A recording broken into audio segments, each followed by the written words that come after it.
Assalamualaikum warahmatullahi wabarakatuh.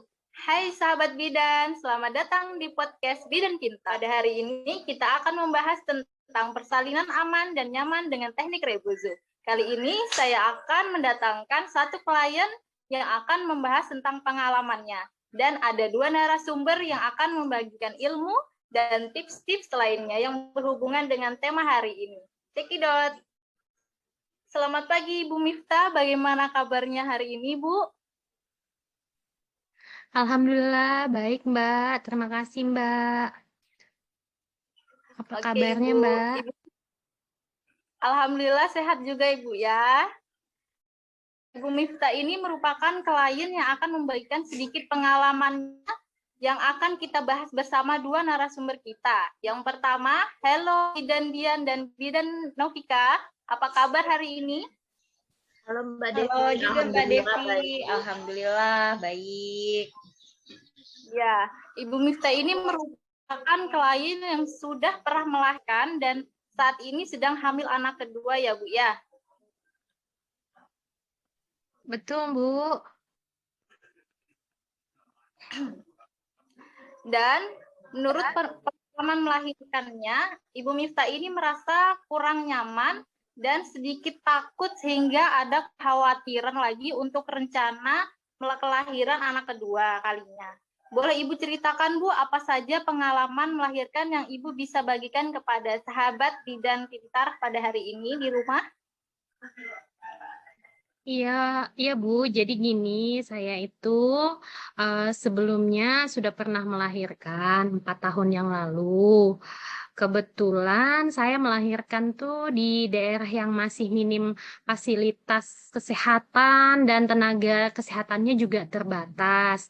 Saat itu, karena anak pertama ya, jadi masih minim informasi dan pengalaman gitu, Bu. Masih meraba-raba bagaimana sih rasanya melahirkan dan lain-lainnya gitu. Sampai pada akhirnya proses persalinan itu terjadi. Oke Ibu, boleh kita langsung tanyakan saja ya Bu ya kepada narasumber kita bagaimana sebenarnya proses persalinan itu terjadi ya Bu ya. Baik Mbak Devi, saya jelaskan sedikit tentang proses persalinan ya. Persalinan merupakan proses pergerakan keluarnya janin, plasenta, dan membran dari dalam rahim melalui jalan lahir. Proses ini dimulai dari pembukaan dan dilatasi serviks yang diakibatkan kontraksi uterus dengan frekuensi, durasi, dan kekuatan yang teratur. Persalinan dianggap normal jika proses terjadinya pada usia cukup bulan, yaitu usia kehamilan 37 minggu tanpa disertai dengan penyulit. Begitu Mbak Devi. Ya, seperti yang disampaikan oleh Bidan Dian tadi, memang ada beberapa sebab mulainya terjadinya persalinan. Antaranya itu ada penurunan hormon progesteron pada akhir kehamilan sehingga dapat mengakibatkan timbulnya kontraksi atau his tersebut. Begitu. Baru itu setelah itu ada juga keregangan otot-otot rahim, terus peningkatan hormon oksitosin pada akhir kehamilan. Pengaruh janin itu juga memegang peranan penting dalam persalinan.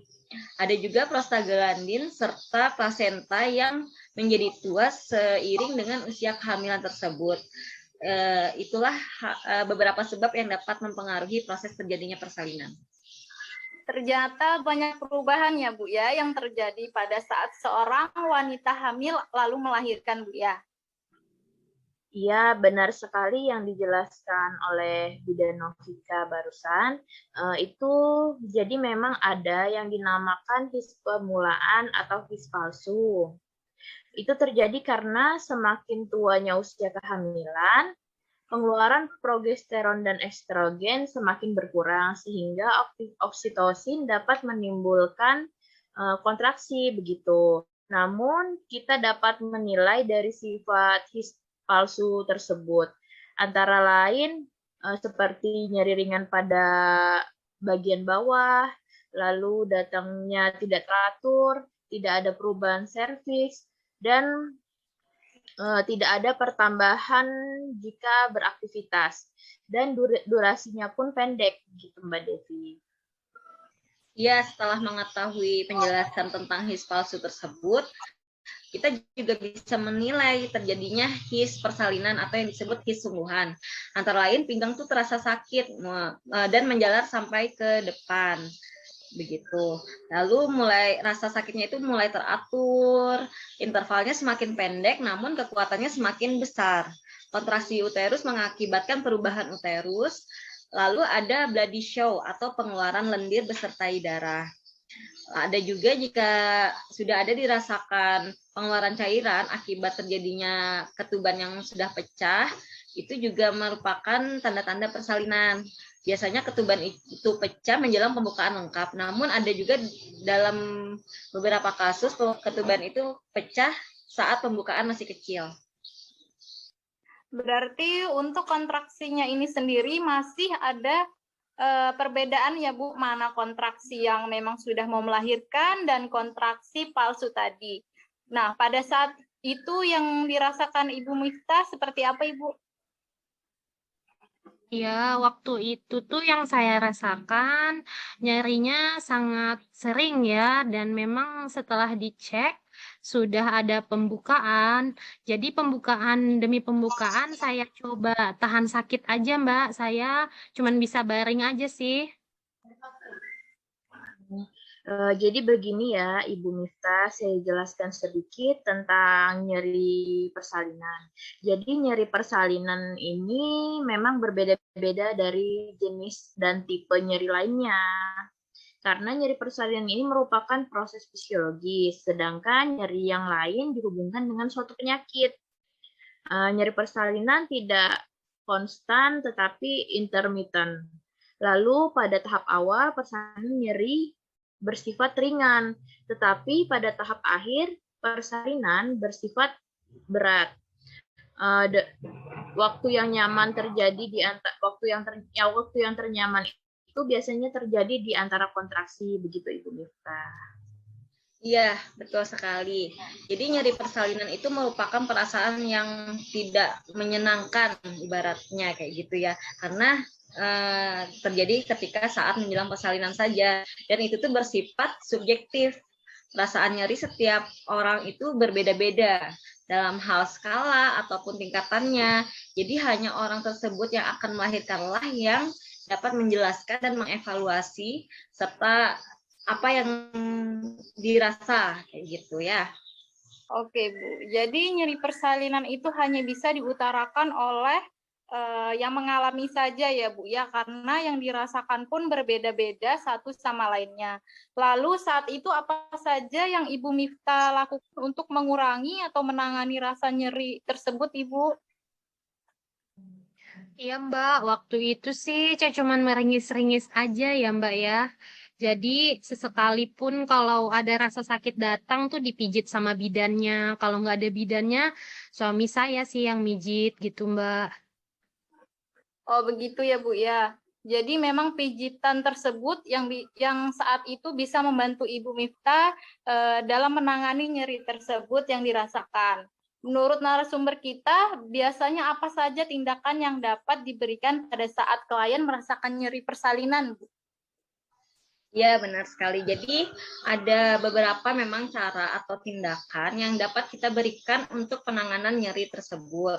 Saat ini sangat dikembangkan sekali teknik komplementer atau teknik non-farmakologis seperti itu ya. Jadi ada beberapa itu teknik yang dikembangkan seperti teknik relaksasi, terapi musik, terapi air atau hidroterapi, akupressure, akupuntur, aromaterapi, dan lain-lainnya.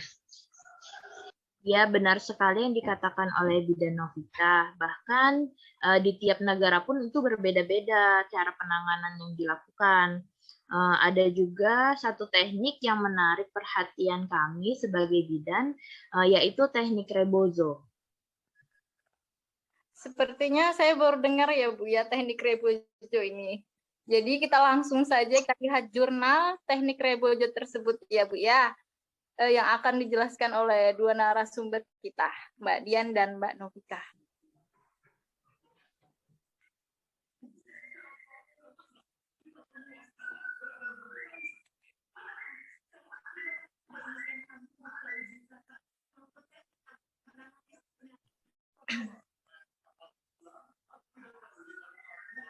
Ya, jadi ini salah satu jurnal persalinan nyaman dengan teknik rebozo.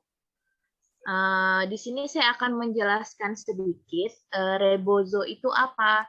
Rebozo itu adalah sepotong kain tenun serbaguna yang biasanya dipakai oleh wanita di Meksiko dan Guatemala. Seringkali berwarna cerah dan ukurannya sekitar 70 cm. Teknik rebozo ini merupakan teknik yang digunakan menggunakan selendang dengan menggunakan bola jim sebagai alat tambahan untuk menopang atau melakukan gerakan-gerakan tertentu. Jadi teknik ini disebut matenda atau mengayunkan perut dengan rebozo. Teknik ini dilakukan dengan cara menggoyang-goyangkan bagian abdomen dengan menggunakan rebozo tersebut. Oke, Bu. Jadi apa saja sih, Bu, manfaat dari yang didapatkan kalau kita menggunakan teknik rebozo tersebut, Ibu? Ya, jadi teknik rebozo ini berfungsi memposisikan bayinya optimal karena kadang-kadang otot ligamen di panggul sama rahim itu tegang sehingga posisi bayinya jadi kurang optimal. Dan membantu ibu yang akan melahirkan agar lebih merasa nyaman. Lilitan yang tepat akan membuat ibu merasa dipeluk dan memicu keluarnya hormon oksitosin atau hormon senang supaya persalinan ibu lebih lancar. Selain itu, membantu untuk menjadi lebih rileks tanpa bantuan obat-obatan apapun.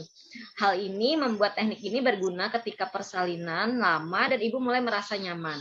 Teknik rebozo ini juga membantu memberikan ruang pelvik yang lebih luas untuk ibu sehingga bayi lebih lebih mudah menuruni panggul dalam proses persalinan menjadi lebih cepat.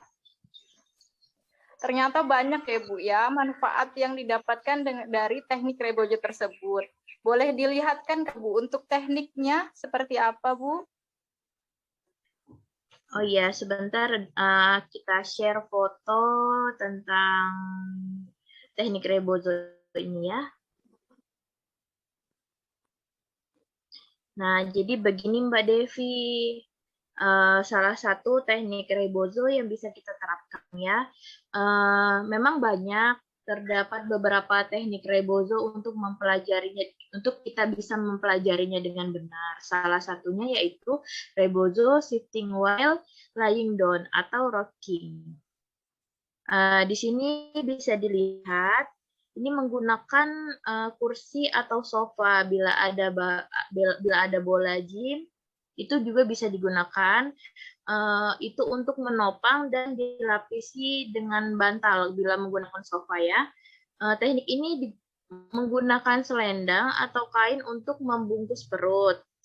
Partner dan suami dapat berdiri, membuka kaki lebar dan ambil posisi nyaman seperti mengayunkan sepeda menggunakan selendang dengan lembut. Lalu ibu berbaring menggunakan bantal, kepala lebih tinggi, bungkus selendang di bagian sekitar pinggang sampai pinggul, lalu digoyangkan secara perlahan dengan lembut dan hati-hati seperti mengayun. Itu ada lagi untuk foto selanjutnya teknik rebozo shake the apple. Sebentar ya Mbak Devi, kita share dulu fotonya.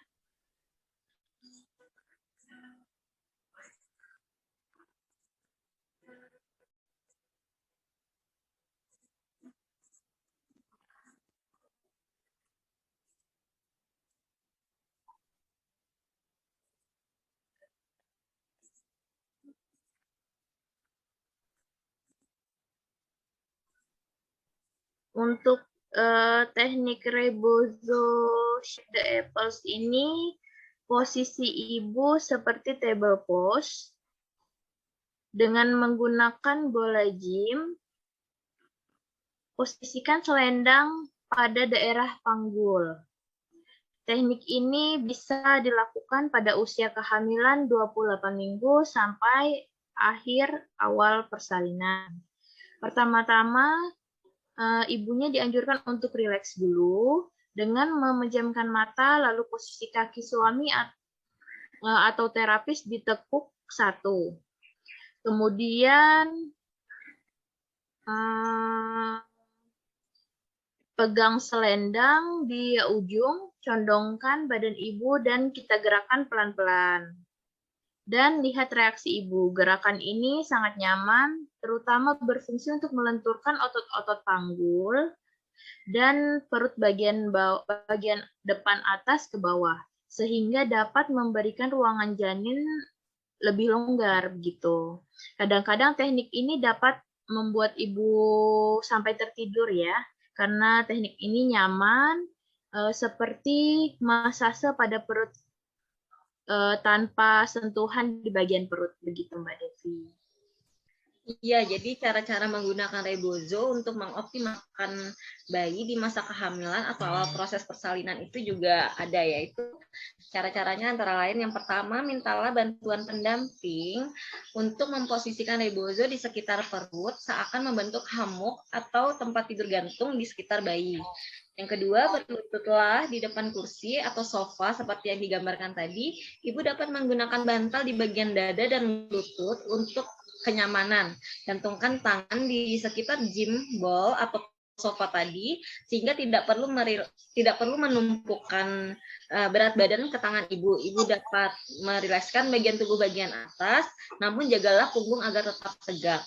Yang ketiga, mintalah pendamping untuk berdiri di belakang dan memegang ujung rebozo ke atas seperti memegang kendali kuda. Lalu mintalah pendamping untuk perut dari punggung senyaman mungkin.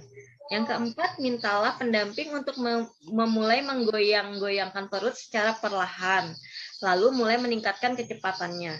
Yang kelima, ini adalah tips untuk pendamping, yaitu lakukan teknik ini dengan sedikit menekuk kaki dan tanpa menggunakan sepatu. Hal ini dapat membantu untuk lebih dapat merasakan hubungan antara suami dan ibu. Yang keenam, dengan kecepatan yang meningkat seiring berjalannya waktu, perut menjadi lebih bergetar. Di saat ini, bernafaslah dengan bebas dan secara perlahan-lahan. Jika merasa tidak nyaman, mintalah pendamping untuk menyesuaikan kecepatan atau tekanan rebozo sampai merasa nyaman. Yang ketujuh, berikan feedback kepada pendamping sehingga pendamping tahu nih apa yang nyaman bagi ibu dan tahu juga apa yang harus dia lakukan. Ingat, kalau rebozo ini tidak menggosok perut ya, tapi membawa perut bersamaan. Yang ke-8, setelah 2-5 menit, tangan pendamping mungkin akan terasa lelah dan capek. Pada saat ini, mintalah pendamping untuk memperlambat gerakannya secara bertahap untuk beberapa detik sampai akhirnya berhenti dari perut ibu. Jadi tidak langsung berhenti gitu, perlahan-lahan mulai melambat. Teknik rebozo ini dapat dilakukan setiap minggu, setiap hari, dan di fase awal proses persalinan, di sela-sela kontraksi. Teknik rebozo ini dapat dilakukan sesering mungkin untuk membuat ibu menjadi lebih nyaman. Oh iya Bu, jadi siapa saja nih Bu yang boleh dan tidak boleh mendapatkan teknik rebozo tersebut Bu? Ya, jadi begini Mbak Devi, adapun indikasi atau yang boleh dilakukan teknik rebozo yaitu ibu hamil yang normal ya. Terus persalinannya pun harus normal dan nifas. Sedangkan kontraindikasi melakukan teknik rebozo yaitu ketika ada gejala atau resiko keguguran seperti perdarahan atau nyeri kram di bagian bawah di awal kehamilan, mempunyai riwayat keguguran. Yang kedua yaitu klien merasa kencang dan kram di pertengahan atau akhir kehamilan. Yang ketiga, jika plasenta berada di anterior, lalu jika ingin melakukan rebozo, lakukan dengan sangat lembut. Ingatlah untuk selalu berhati-hati dan mindful dengan plasenta anterior ini. Yang keempat, detak jantung janin yang tidak stabil, bayi sungsang dengan selaput ketuban yang sudah robek dan ada resiko terjadinya tali pusat jatuh ke jalan lahir. Perdarahan yang tidak normal, lalu placenta abruption, lalu aplasia terlepas dari uterus sebelum bayi lahir. Atau jika ibu merasa tidak nyaman. Begitu Mbak Devi ya. Iya Bu, di pembahasan hari ini sangat menarik ya, bagaimana teknik rebojo ini dapat diberikan sehingga menjadi proses persalinan menjadi lebih cepat, optimalisasi posisi janin, dan meningkatkan kualitas pelayanan kesehatan serta menciptakan efek positif psikologis dan sosial.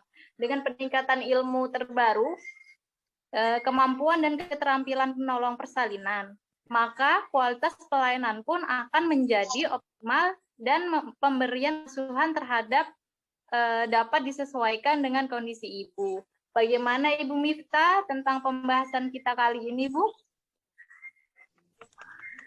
Iya Mbak, habis tahu ada beberapa teknik baru untuk nanganin nyeri ini, saya jadi tertarik dan terutama dengan teknik rebozo ini ya. Kebetulan pada kehamilan ini tidak ada masalah yang terjadi. Jadi saya jadi merasa sedikit berkurang khawatirnya gitu Mbak. Ya Ibu Miftah, semoga pembahasan kali ini bisa dapat bermanfaat buat Ibu dan sahabat bidan kita di rumah.